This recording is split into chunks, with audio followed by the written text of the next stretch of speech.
In today's video, I'm going to teach you how to underline text in Adobe InDesign.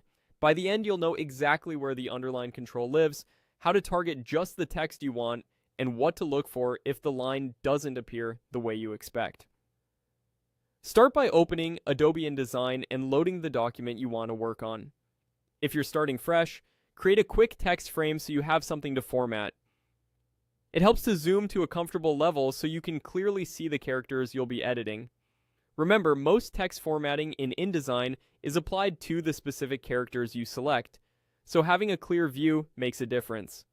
Next, highlight the word or phrase you want to underline. Choose the Type tool from the toolbar and click directly into the text frame. Drag across the exact characters you want to affect. If you click the frame itself with the Selection tool, you'll select the container, not the text, and nothing will happen when you format. Make sure your highlight is tight around the word so only that portion gets the underline. With your text selected, head to the Properties panel at the top right of the workspace. This is the central hub for character and paragraph settings in newer versions of InDesign.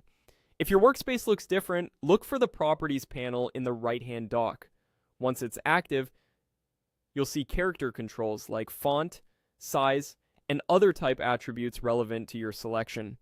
Inside Properties, click the three dots icon to expand more tools. Those dots reveal additional formatting controls that aren't visible in the collapse view.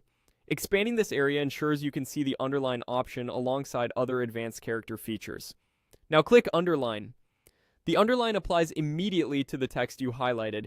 If you don't notice a change, zoom in and check the line weight and color. An extremely thin underline or one set to the same color as your background can look invisible, especially at smaller zoom levels. Also keep in mind that underlines interact with the font's baseline and descenders. With script or decorative fonts, the line may sit closer or farther from the characters than you expect.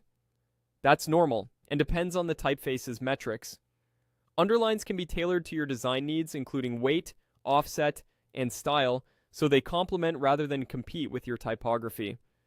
Apply this same approach to any additional words or phrases you want to emphasize, and you'll keep your document consistent and easy to read.